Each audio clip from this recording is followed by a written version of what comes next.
I'm just going to pick up on the Pete situation with the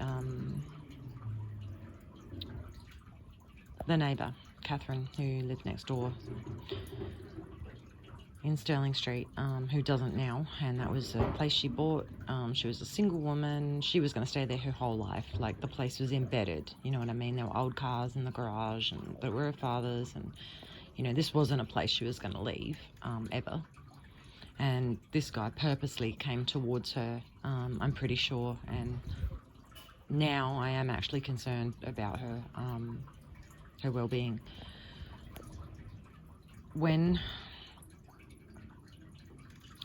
So he was coming around. This guy actually came around.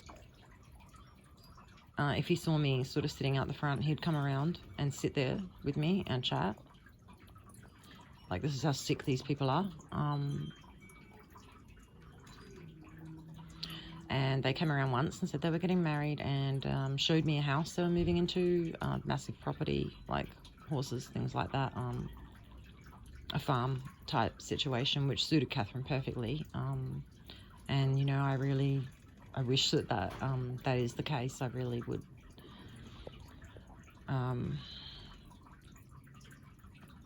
Because as far as I could tell, she was just a single woman on her own, not bothering anybody, you know, and so that was happening, and they were preparing to move out.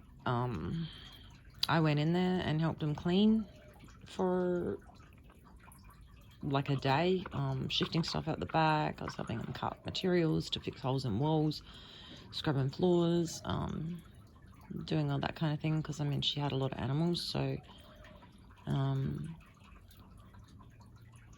yeah,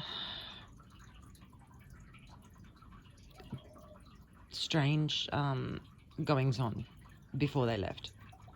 And by that I mean, I heard some very loud blasts coming from the house one day, and from what I could gather, it sounded kind of like gunshots, but concealed in a concealed space. I don't know how other to explain that, really. I mean, I've been to the firing range and stuff, and that's kind of what it sounded to me like from outside the you know, the containment area. So yeah, I've just catalogued that. I don't know what that is. Then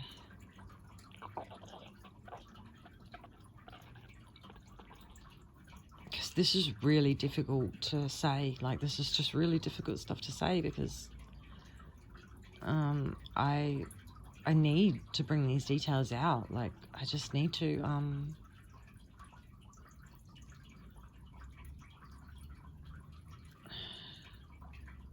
I mean, people have died here, okay? So I'm not really concerned now about, you know, about what comes next. This has to be done. So there was another instance where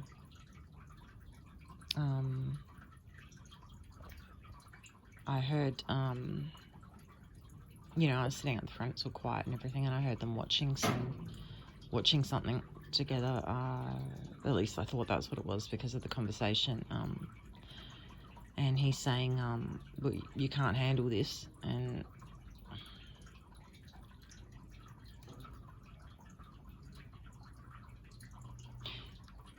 Catherine walked out the front and threw up, like, out the front door, and said, I can't watch this. And that was another instance. When they left, everything was packed into movers, trucks and everything, and then Catherine's old, I think it's a Go-Go Mobile that was her father's, green, was stored in her car, like in her garage. Well, she apparently said for, like, you know, 10 years, over 10 years.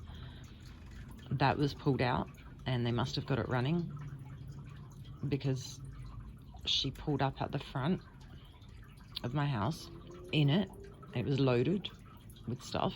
Like, it was just her sitting in the front, loaded with stuff. And she was crying. When I say pulled up at the front, I'm right next door. So she was ready to head off. So she was sort of sitting there in the car, crying, and no animals with her. And this is another thing that concerns me as well. What would happen to her animals? Because I know this woman loved her dogs, loved her animals. One of these dogs, one of her past dogs had epilepsy, and she tended to him and got him all the medication. And she was telling me about this. I knew the love she had. Okay, and I actually didn't see any of them leave.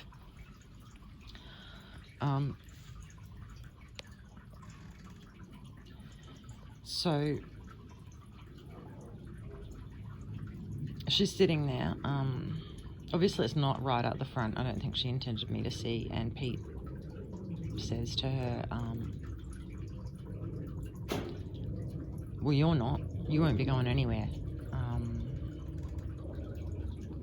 Such and such wants to see you. I didn't hear who that was. That was a bit muffled. But someone wants to see you, so you better hurry. You better get there, sort of thing. And she was sort of hunched over the steering wheel crying, and then drove off. And that was that day. So I don't even think she was going to that house. And yeah, I am actually concerned for her. The next time I saw this person, Pete, was, I'm going to say maybe almost 6 months later. An SUV pulls up at the front,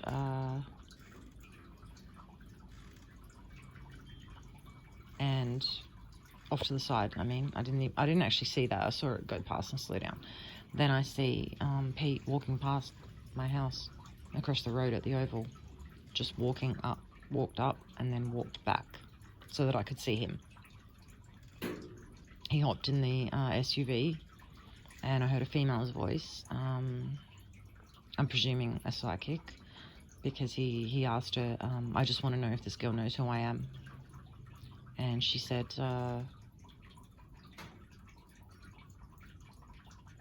she knows you were involved in this. And then they drove off. So I didn't hear the conversation continue, but they drove off, and I didn't catch the rest of it. So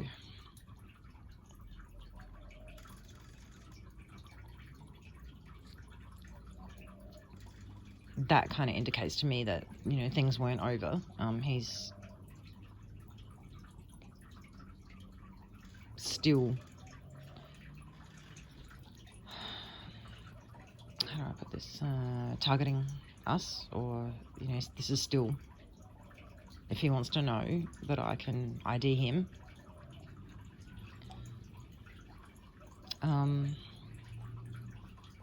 Even stranger, after this, Catherine had chickens as well. She, like I said, total farm, ducks even, baby ducks. I found some baby ducks and nursed them in my bath for her, and it was kind of like that relationship. There was a cat that had kittens, and I looked after 2 of her kittens while she was working for a little bit and hand fed them and stuff like that. So she had chickens, and I think I've said it in the previous videos that I'm I'm pretty switched on. I can identify different cars and noises and things like that. So after she left, her chickens, and I know her chickens anywhere because she had a rooster as well, and they're very distinct. Like, when it's your neighbour of 7 years, those animal sounds, right? And yeah, I heard her chickens in the area, in another house on the block. The rooster crowing every morning, as usual, but not next to me. in that 2-story house that I posted a picture of, those people are responsible for heinous animal abuse. Absolutely heinous. And at one stage, I've heard them pulling chickens in and out of a freezer that were alive, or torturing them inside a container that has a lid, because they would close it and open it and scream and in their faces. This is really hard to talk about. So to pause.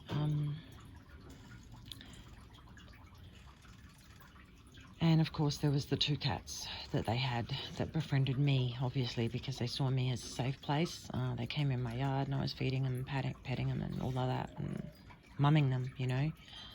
And that really pissed these people off, and that's when Bam Bam came in, and I noticed his broken tail and I tried to get help.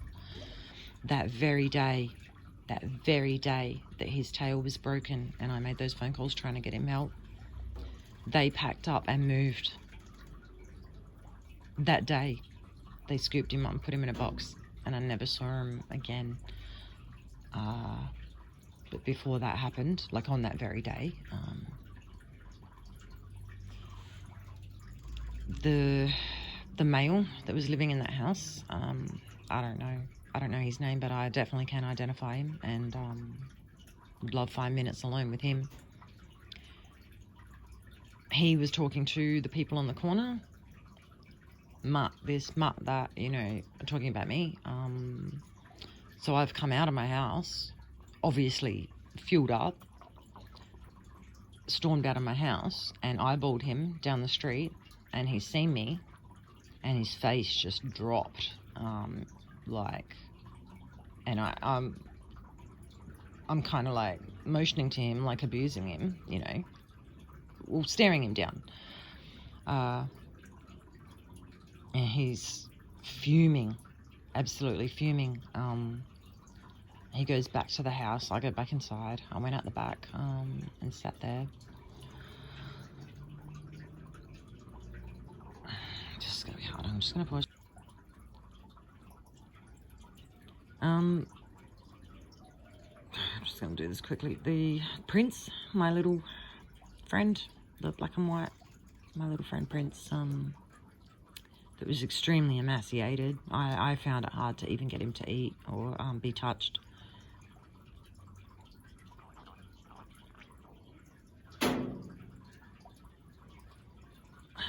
Okay, what I heard was he went inside and someone was he's grabbed Prince out of the box and killed him. And of course someone's come in and they're like, what are you doing? What'd you do that for? And it was like a big a big commotion. And these people aren't normal. These people are not normal. They're dirt. They are shit. And I would love 5 minutes alone with this guy, I can tell you right now. Because they actually think people fear them, which is the strange thing. Like, I think they're very confused when they think that these tactics will work. I mean, I stood him down and I will never forget, yeah.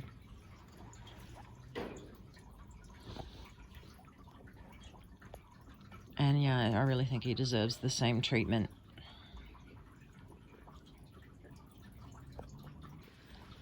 And yeah, they're just not normal. The whole family walked out the front of their house after this and were gloating loudly in the neighborhood, saying, see, this is what happens.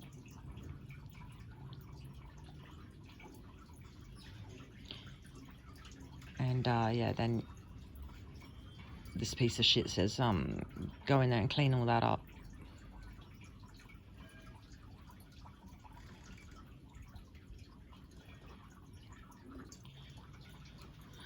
There was another night where I did hear the girl in that house, and I don't know what her name is either.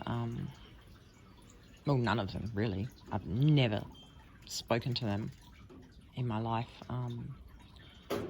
except for sitting out and hearing all this. So yeah, another night where she was taunting them, torturing them, like screaming at them. I don't know if they have boxes that they put them in. I don't know how it works. But yeah. And the brother or the male was saying to her, why you do that for? And she said, because it's funny. It's funny. These people are dirt, common dirt. And I couldn't care less what happens to them. This place would be much better without them in it. And that is not a threat before anybody takes me out of context.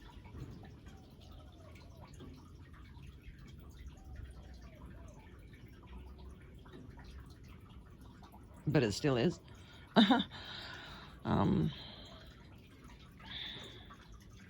And you know what? I was just sitting here thinking, I'm kind of glad that I've waited, or I haven't waited, that it's taken this long to get these words out, because now I can speak. I couldn't speak before, and I've also placed a lot of extra pieces together, you know, where before it would have been, oh, I saw a man, such and such. Now I know exactly who it is. So this same person that killed Prince, I do believe he came into my psychologist. I was in there one day.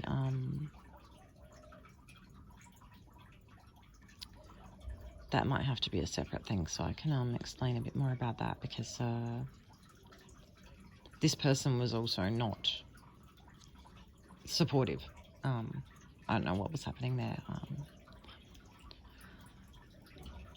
I've come out of an appointment, and he's sitting in the waiting room. Immediately you notice when someone's energy is, well, you know, imposing on you, I guess is the best way to say it. So I did notice him. And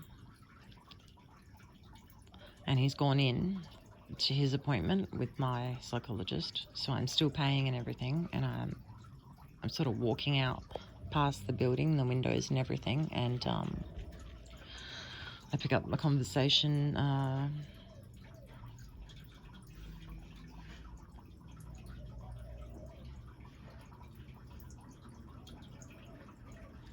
Yeah, he was being threatened, straight up, because my psychologist was pleading, in a pleading kind of voice. I don't know. And I heard this piece of shit say, well, the girls aren't going to stop.